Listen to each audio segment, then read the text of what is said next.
Hello दोस्तों, मेरा नाम आमिर खान और मैं एक ऑफलाइन क्लास का संचालक हूं। ऑफलाइन क्लास में चलाता हूं और आज स्टूडेंट की रिकमेंडेशन पर कि सर आप मतलब ऑनलाइन आइए, तो मैं ऑनलाइन आया हूं। और यहाँ जो मेरा एक पर्पस है पढ़ाने का यानी कि सिखाने का, तो मेरा पर्पस स्पेशली कोई पढ़ाने का नहीं है। मैं यहाँ आपको एक सब्जेक्ट की समझ सिखाना चाहता हूँ, वो किसी भी एग्ज़ाम में हो, चाहे यूपीएससी का एग्ज़ाम हो, चाहे स्टेट सिविल सर्विस का हो, सीडीएस हो, एपकैट हो या असिस्टेंट कमांडेंट हो, डिफेंस हो, कोई भी एग्ज़ाम्स हो।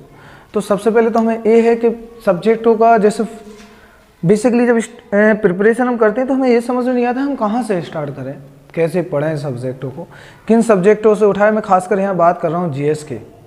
जैसे मैं बात करूँ अगर स्पेशल सिविल सर्विस या डिफेंस के एग्ज़ाम्स की या स्टेट सिविल सर्विस की, तो इसमें इम्पोर्टेंट हो जाता है कि जैसे सिविल सर्विस का एग्ज़ाम है उसमें 4th पिलर माने जाते हैं आपके। 4th पिलर आपके कौन कौन से, जैसे हिस्ट्री है, ज्योग्राफी है, इकोनॉमी है और आपका पॉलिटी है। तो अब इन सब्जेक्टों में से कौन सा पढ़ें, क्योंकि सभी सब्जेक्ट अपनी अपनी जगह इंपॉर्टेंट हैं। सारे आजकल एग्ज़ाम के हिसाब से सबसे ज़्यादा इनका स्कोरिंग देख रहे हो एग्ज़ाम में किस प्रकार से इन क्वेश्चन का सबसे ज़्यादा स्कोरिंग बढ़ रहा है, क्वांटिटी बढ़ती जा रही है। तो वही हम डिस्कस करने वाले हैं यहाँ पे कि कितनी सब्जेक्ट हमें यहाँ देखने हैं, कितना पढ़ना है। जैसे मैं यहाँ पे हमारी जो क्लास रहेगी तो मैं स्पेशली बता दूँ बाइलिंगुअल रहेगी, इंग्लिश और हिंदी मीडियम दोनों स्टूडेंट इसे कवर कर सकते हैं। और जो भी जैसे इसमें जो सब्जेक्टों में आपको डाउट रहता है कि सर स्पेशली हम कहाँ से स्टार्ट करें, प्रिपरेशन कहाँ से करें स्टार्ट, तो वो जो हम स्पेशली यहाँ बात करने वाले हैं कि हम सबसे पहले मैं यहाँ ये मेरा इंट्रो रहेगा कि हम इस पे बात करेंगे कि हमें सब्जेक्ट में कहाँ से उठाना है, कि हिस्ट्री पहले पढ़ें, कि ज्योग्राफी पढ़ें, कि इकोनॉमी पहले पढ़ें, कि जिससे कि हमारा अदर सब्जेक्ट में वो हेल्प कर सके। तो जैसे मैंने अभी बताया कि हमारे 4 सब्जेक्ट बहुत इंपॉर्टेंट रहेंगे। जैसे आपका हिस्ट्री है, ज्योग्राफी है, पॉलिटी है, इकोनॉमी है और आपका साइंस हो जाएगा। साइंस तो बाकी सारे एग्जामों में आ ही रहा है, लेकिन सिविल सर्विस और आपका यूपीएससी और स्टेट सिविल सर्विस में अलग अलग हो जाता है, क्योंकि यूपीएससी में साइंस एंड टेक कुछ ज़्यादा आता और सिविल आपका स्टेट सिविल सर्विस में साइंस का पार्ट फिजिक्स केमिस्ट्री बायो ज़्यादा आएगा। लेकिन हम यहाँ स्पेशली बात कर रहे हैं यहाँ पे हिस्ट्री, ज्योग्राफी, पॉलिटी और इकोनॉमी की, इन सब्जेक्टों में हम कौन सा स्टार्ट करें। यदि मैं बात करूँ इनमें सबसे ज़्यादा इंपॉर्टेंट जो सब्जेक्ट हैं तो हिस्ट्री को क्या कहा जाता है आपका,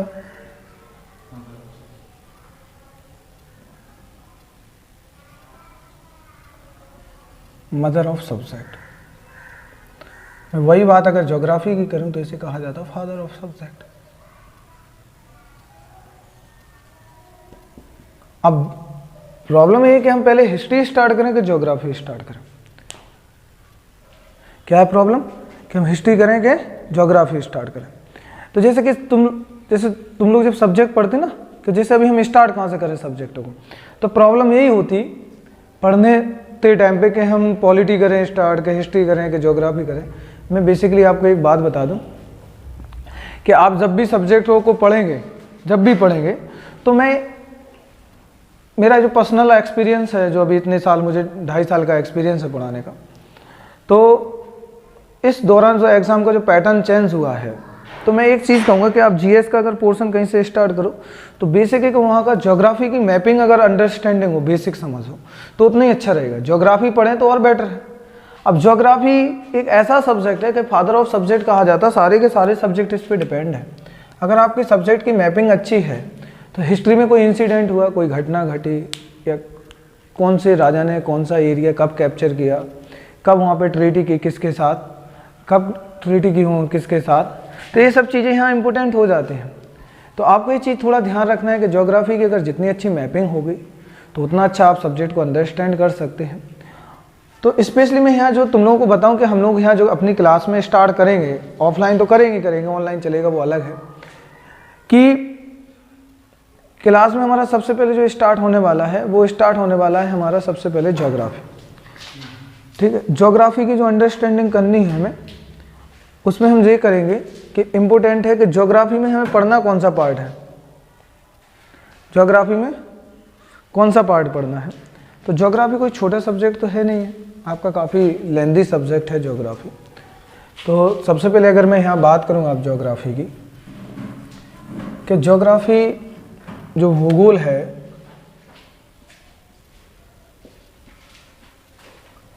वह आपका 2 भाग में डिवाइड है। पहला है आपका भौतिक भूगोल और दूसरा है आपका मानव भूगोल।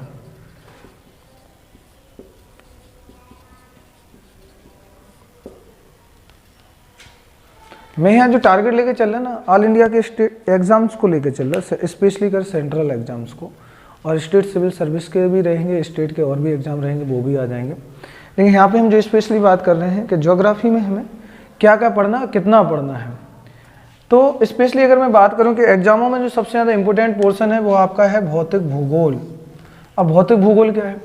भौतिक भूगोल में वो सारी चीज़ें जो या जिनका निर्माण कोई फिजिकल एक्टिविटीज़ से हुआ है या भौतिक क्रियाओं द्वारा हुआ है, जैसे नदी का बनना, नदी कैसे बनी, नदी के प्रकार कैसे हैं, पर्वतों का बनना, ज्वालामुखी घटनाएं हैं, आपका भूकंपिक घटनाएं, ये सारी घटनाएं हो जाएंगी, वो भौतिक भूगोल के पार्ट हो जाएंगे।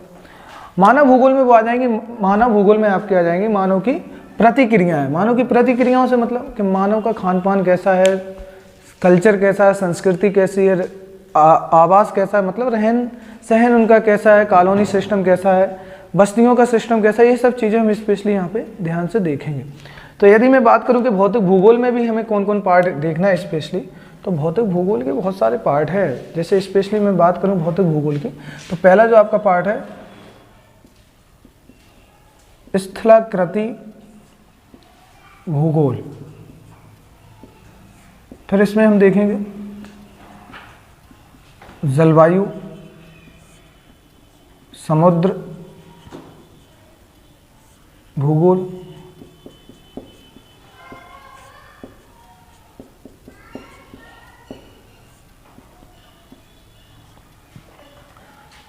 तो हमें जो इसमें सबसे ज़्यादा फोकस जो इसमें करना है कि इम्पोर्टेंट क्या क्या रहेगा और क्या नहीं रहेगा, और इसके बाद हमें इसमें आपका इम्पोर्टेंट है पारिस्थितिकी भूगोल।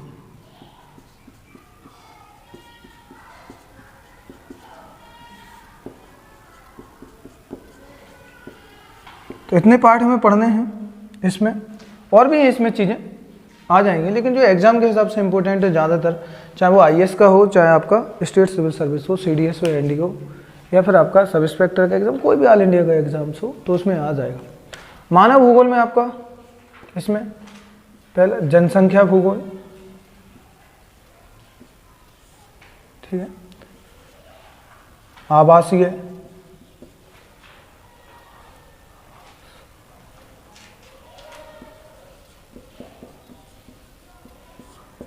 आर्थिक भूगोल,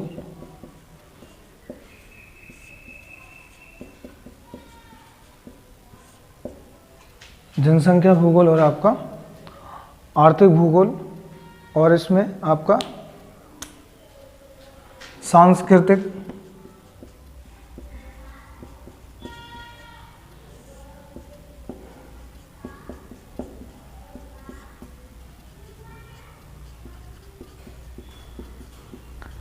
आवासीय, आने को एक पार्ट और आ जाता पर, तो बाकी इसके बहुत सारे पार्ट हैं। राजनीति भूगोल,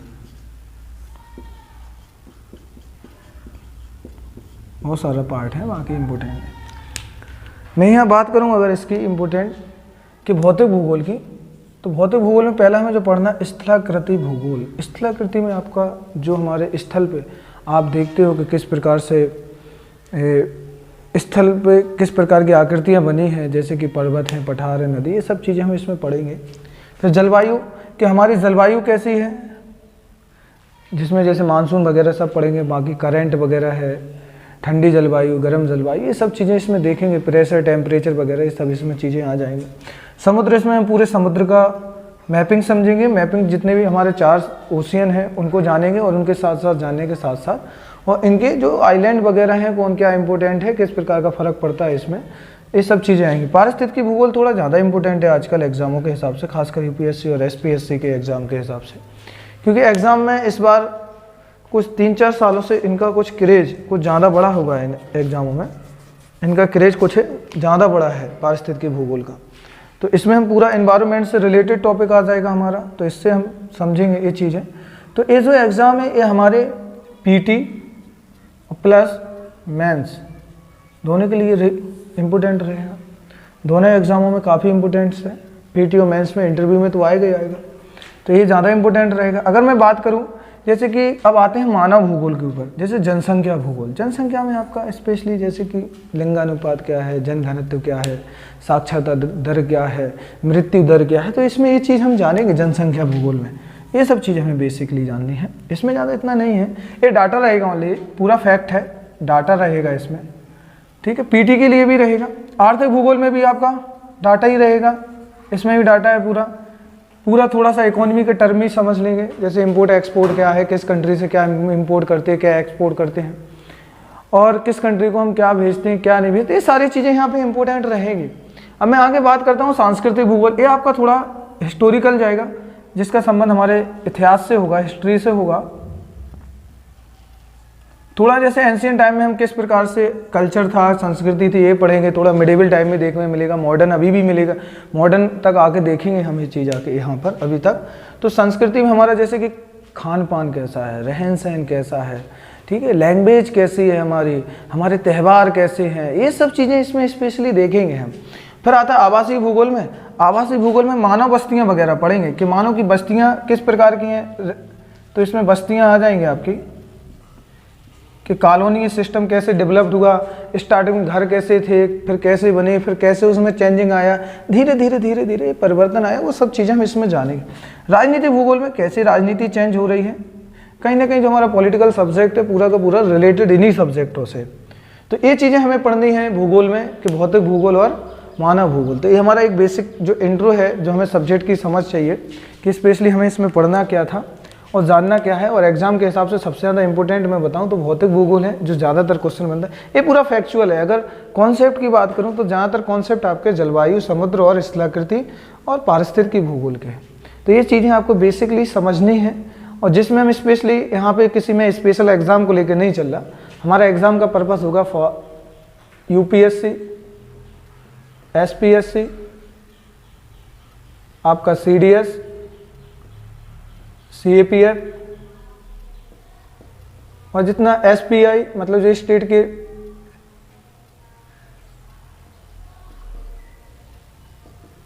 स्टेट पुलिस सब इंस्पेक्टर, जो एसपीएसआई है जो स्टेट पुलिस सब इंस्पेक्टर्स हैं, और अदर एग्जाम्स होंगे। लेकिन यहाँ मैं स्पेशली बता दूं कि यहाँ मेन जो एग्जाम फोकस किया जाएगा वो आपका किया जाएगा सिविल सर्विस का।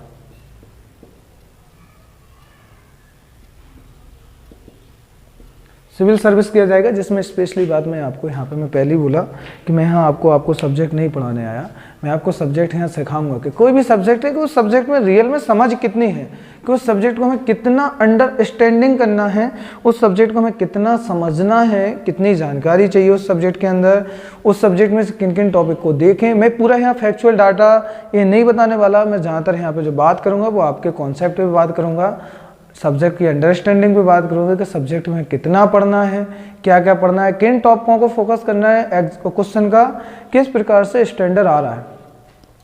ये तो हो गई बात अलग कि भूगोल के पार्ट हैं, भूगोल की शाखाएं कि क्या क्या पढ़ेंगे हम इसमें। मैं इसमें ज़्यादा एक और इम्पोर्टेंट, अगर इसमें मैं बात करूँ तो इसमें और इम्पोर्टेंट चीज़ है वो आपकी है मानचित्रावली या मानचित्र, जिसे मैपिंग,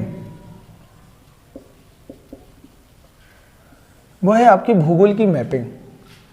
सबसे ज़्यादा अगर किसी सब्जेक्ट में सबसे ज़्यादा इम्पोर्टेंट है तो सबसे ज़्यादा इम्पोर्टेंट है मैपिंग। अगर आपको मैपिंग नहीं बनती ना, मान लो कोई इतिहास का घटना घटी कि प्रथम विश्व युद्ध हुआ, कौन कौन कंट्री शामिल थे, द्वितीय विश्व युद्ध हुआ, कौन कौन कंट्री शामिल थे, या फिर और कोई भी इंसिडेंट हो, कोई ओशियन में या कोई हमने मिसाइल की टेस्टिंग की, बोले इस वाले द्वीप से की, वो जाके फलाने ओशियन या फलाने द्वीप पे जाके की, तो पता ही नहीं होगा कि आपको कौन चीज़ कहाँ हो रही है। हमारे देश के पीएम किसके साथ जा रहे हैं, या किस देश की यात्रा कर रहे हैं, या फिर हमारा आर्मी हो, एयरफोर्स या नेवी हो, किस देश के साथ या किस कंट्री के साथ एक्सरसाइज कर रही है, तो पता ही नहीं मैप पे है क्या कंट्री है, कहाँ पे कंट्री है।